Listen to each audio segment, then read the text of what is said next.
de todos los temas estuvieron buenísimos y que ahora vamos a hablar de agentes para operaciones autónomas, que es algo que este año viene para todo. De hecho, se mencionó en algún momento para realizar pagos, ¿no? Que en algún momento hagamos pagos autónomos con los agentes y todo. Lo vamos a enfocar ahora para lo que está pasando en las empresas.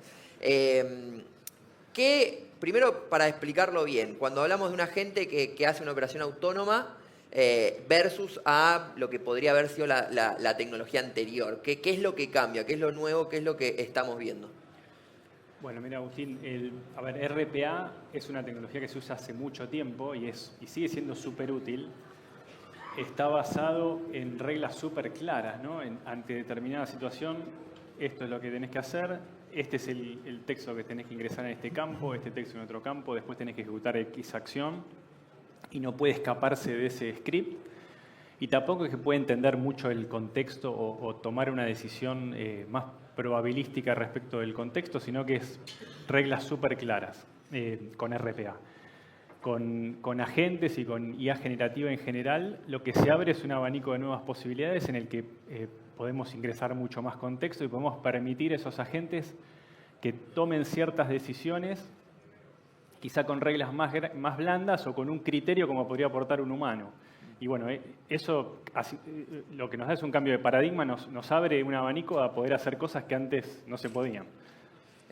Nicolás, ¿qué es lo que más estás viendo que digo esto que no se podía, que se puede hacer ahora? Que decís esto está bueno, los casos prácticos que se empiezan a abrir.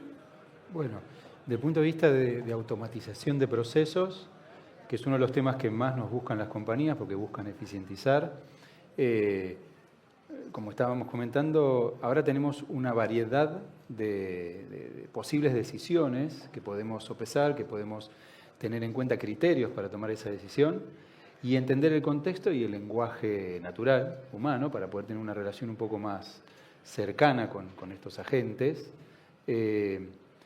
Pero yo no diría que desaparece el RPA. El RPA es como un brazo ejecutor y con los agentes a esa ejecución yo le puedo dar un poco más de autonomía de decisión, con reglas que deberían estar gobernadas para no permitir al agente que haga algo que no es debido, digamos, que es un poco el miedo que a veces tienen muchas compañías de automatizo pagos. ¿Qué puede pasar? Digamos, ¿no? Entonces, si bien se le da un gobierno, se le da una libertad para poder entender el contexto y para poder tomar varias decisiones que antes eran muy fijas.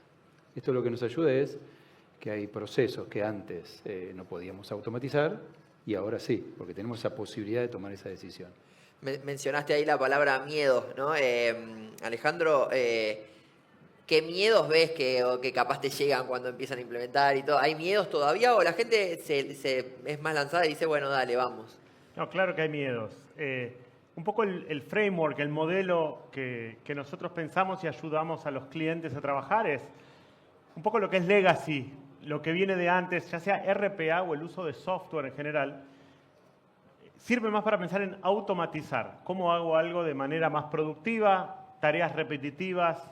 Automatizar. Con agentes, si bien uno usa a veces la palabra automatizar, en realidad no está automatizando, está delegando. Los agentes son un modelo de delegación. Yo delego la toma de decisiones y la ejecución en un agente.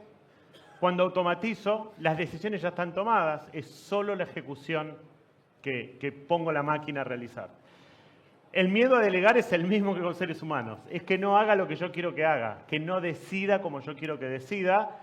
Y además, ante el desconocimiento, es que se mande, digamos, un error grave que tenga consecuencias grandes. Y esos son los miedos.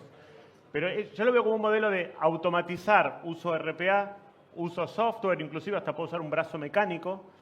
Con agentes estoy delegando parcialmente o totalmente una cantidad de decisiones que la gente va a tomar y que además va a tener capacidad para ejecutar, ¿no? Agentes viene en inglés la palabra agency, de donde viene la palabra agente, es alguien que tiene capacidad para tomar decisiones sobre sí mismo y sobre otros, ¿no? Que esa persona tiene agency, o ese agente tiene agency, capacidad de ejecutar, tomando las decisiones, digamos, de forma directa. Mencionabas las infraestructuras antiguas, ¿no? Y demás. Me interesa un poco que cuenten porque tenemos muchas empresas seguramente que leerán y todo y que capaz quieren hacer ese proceso, ¿cuál es la mejor opción para hacerlo? ¿Cómo se hace para poder sumar toda esta tecnología? A veces a infraestructuras legacy o más antiguas, si se puede, si se requiere arrancar de cero, digo, también pensando en la inversión y en ese retorno, ¿no? ¿Cómo es la mejor estrategia? A ver, sistemas legados es una realidad, lo tenemos en todas las compañías. En 25 años trabajando en tecnología, nunca me encontré con un cliente que no tenga sistemas legacy. Siempre es un desafío, porque las interfaces obviamente no son las más modernas. Antiguamente ha sido un desafío integrarlo vía APIs, y hoy existen posibilidades tecnológicas para unir los agentes con esos sistemas legados. Existe una tecnología que se llama MCP, que le da la posibilidad de traducir a un agente quizá acceso a sistemas que no están preparados para un lenguaje natural. O sea que desde el punto de vista tecnológico existe, sigue siendo un desafío. Lo que quizá no es tan recomendado es permitir directamente a la gente libre, o sea, libertad sobre accionar en un sistema legado o directamente poder escribir sobre una base de datos, etc. Eso quizá tiene un poco más de riesgo y hay que tener un poco más de cuidado, pero poniendo esa capa intermedia, poniendo un MCP o incluso desarrollando alguna API, creo que es posible y potencia a la gente, ¿no? Le permite a la gente tener herramientas sobre todo tipo de sistemas. Recién mencionabas, ¿no? Cuando te vienen a buscar las empresas, qué es lo que buscan.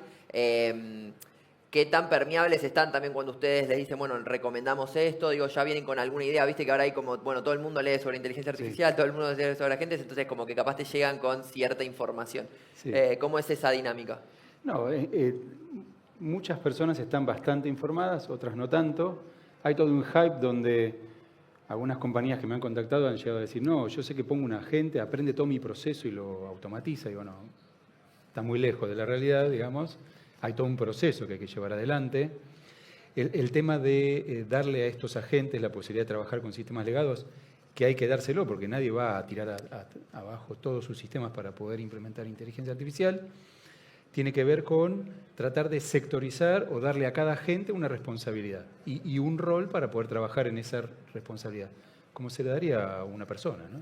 Entonces, como comentábamos recién, si cada agente tiene la posibilidad de ejecutar ciertas tareas, no darle el acceso a todo, me disminuye el riesgo, por un lado, y por otro lado, necesitamos, de alguna forma, entrenar o diseñar la manera en que quiero que ese agente ejecute la tarea, ¿sí?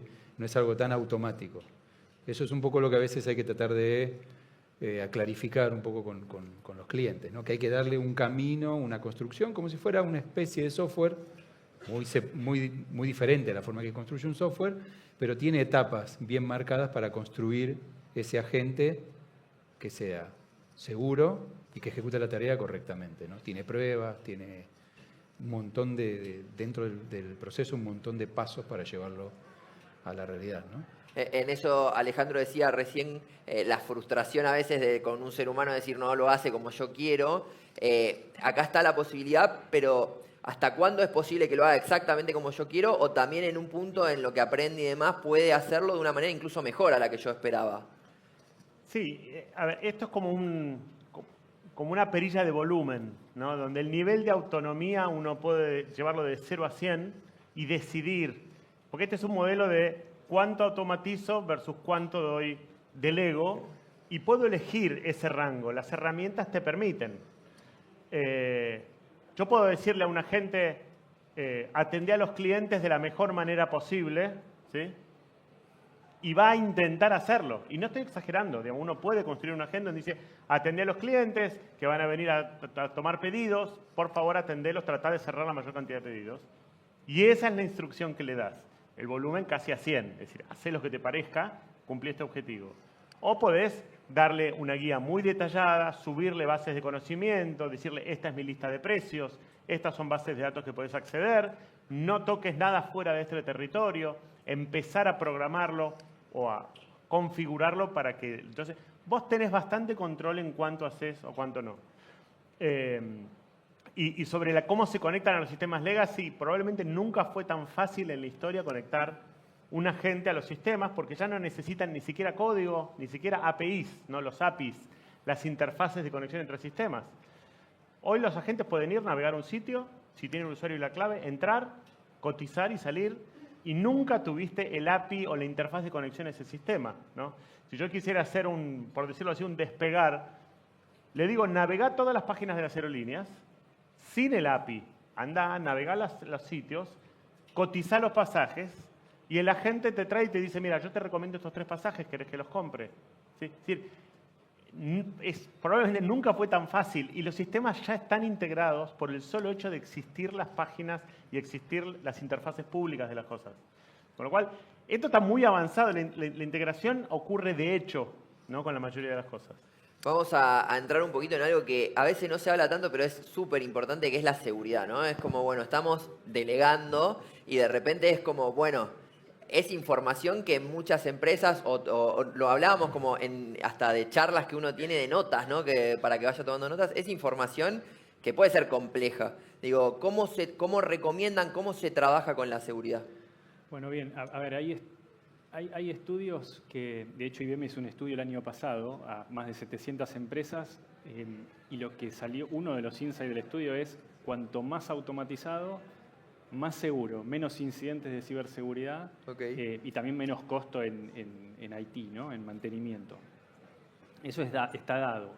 Ahora, en este tipo de proyectos hay que tener cuidados y hay que poner la seguridad primero. Para mí los proyectos más seguros, también se hablaba cuando venía el boom de la nube pública, decía, bueno, la nube es insegura. En realidad no, al final poniendo la seguridad como un tema en la mesa, quizá el primer tema en la mesa, se logran proyectos más seguros. Lo que pasa es que hay que tener otro tipo de cuidados. Nosotros como humanos, históricamente, cometemos errores y ya está asumido, y de hecho el error humano como concepto está asumido. A las máquinas se le perdona mucho menos. Y son otro tipo de errores, además, ¿no? Son errores a los que no estamos acostumbrados a ver, el que haría un humano versus el que haría quizá un agente IA. Porque son mucho más literales, como decía Alejandro recién, digamos, hay cuestiones que por ahí son inesperadas para nosotros. Así que poniendo el tema primero en la mesa, para mí es el primer camino. Y después hay usos para esta misma tecnología para hacer chequeos de seguridad y pruebas automáticas, etcétera, que son súper útiles también. Y hubo mucho tiempo donde el tema de seguridad quedaba un poco relegado porque era más inversión y demás. ¿Esto también implica menos inversión, o también requiere que las compañías entiendan que tienen que seguir invirtiendo? No, desde el punto de vista de seguridad sí, hay que seguir invirtiendo, justamente porque es como algo que va de la mano con la digitalización de las operaciones. Cuanto más llego al mundo digital, necesito brindar seguridad a esa parte digital de las operaciones que yo estoy llevando adelante. Así que sí, y como estaba comentando, el tema de seguridad tiene que estar en la mesa. Hoy se habla mucho de gobierno, de inteligencia artificial. Nosotros le ponemos un marco, le llamamos el uso responsable de inteligencia artificial, que tiene que ver con la seguridad, tiene que ver con la privacidad de los datos y cómo se manejan, y también el uso de algoritmos o testear a los algoritmos para que no tengan sesgos que compliquen las operaciones o a las personas, ¿no? Eso incluso en Europa hay una ley que reglamenta eso, fue un tema de charla más temprano, entiendo, pero hay que tratar de ir generando estos agentes dentro de este marco, ¿no? Perfecto. No olvidarlo. Voy a arrancar por Alejandro y vuelvo para acá para cerrar. Si le tuvieran que dar una regla de oro a alguien que está en este proceso de automatización, de agentes y demás, por lo menos una, y después que los contacten para darles más, ¿no? Digo, pero la primera, ¿qué dirían? ¿Qué es lo primero que se les viene a la mente? Manos a la obra, hay que implementarlo. No es difícil. Y diría, más que usarlo dentro de la empresa, hay que empezar a entenderlo como que todos vamos a usar agentes y muchos ya los están usando. Es decir, los agentes de IA no son solo para que las empresas hagan cosas o deleguen decisiones. Los consumidores, los compradores, cada vez más vamos a comprar intermediados por agentes que van a comprar por nosotros. Con lo cual las empresas nos tenemos que preparar para que nos compren agentes de IA, no para que nos compren seres humanos. Y tenemos que preparar nuestras interfaces para que no solo sean usadas por seres humanos, sino para que sean usadas por agentes. Y también, en relación a la última pregunta, los hackers también son agentes de IA. Entonces tenemos que preparar sistemas de seguridad para ser hackeados por agentes o para no ser hackeados por agentes. Entonces hay que implementarlo porque vamos a tener agentes dentro, del otro lado del mostrador y tratando de rompernos por todos lados. Así que para mí es manos a la obra ya. ¿En tu caso? Lo mismo, sí, hay que empezar lo antes posible. Un consejo que le damos a las compañías cuando empiezan con esto es sentarse primero y pensar una estrategia general para usarlo, porque si no se da que a veces hay proyectos repetidos o tareas repetidas dentro de la organización o compras repetidas. Uno compra un modelo, otro área compra otro modelo, entonces hay que tratar de tener un lineamiento general en la organización para después desembarcar con las soluciones. Pero que no tarde un año en generar esa estrategia, tienes algo rápido y empezar, ¿sí? Te toca cerrar y no podés decir que arranquen, tipo, tenés que otro más con el desafío. Iba a decir, coincido con Nicolás en tener una estrategia y tener alguna plataforma que englobe, que controle esto. Si dejamos que todas las áreas en la organización sigan su propio rumbo, rápidamente vamos a tener un problema serio de gobierno. Así que tratar de poner un paraguas englobador y gobernar esto, dando flexibilidad pero control, me parece que es importante. Pero lo otro que diría y recomendaría, con RPA o con automatizaciones tradicionales, buscamos, bueno, a ver, ya automaticé 10 procesos, ¿cuál es el 11º? ¿Qué puedo automatizar? Acá quizá convendría pensar cuál es el KPI de negocio que quiero impactar, cuál quiero maximizar, cuál quiero minimizar, y a partir de entender eso, bueno, cómo esta tecnología, algo que dijeron en el panel anterior, cómo esta tecnología puede ayudarme a mejorar ese KPI. Que en algo que también dijeron, no caer solo en el FOMO de implementarlo, sino ver a dónde, no solamente decir, bueno, sumémoslo porque todos lo están sumando. Exacto. Eso, o sea, también lo dejo ahí, ¿no? Como Totalmente. no olvidarse el negocio y qué es lo que querés, básicamente tener un mejor retorno. Exacto. Me quedo con esa conclusión, les agradezco muchísimo, es un re tema para seguir este año todo el tema de agentes, así que, y evoluciona tan rápido que también es difícil de seguir, así que recién lo hablábamos, como ya no se puede hablar de acá a 5 años, desde acá a 6 meses, y capaz me quedo largo también. Así que nada, gracias y seguiremos ahí en contacto para los próximos meses ver qué está saliendo y qué va pasando. Muchas gracias por estar con nosotros.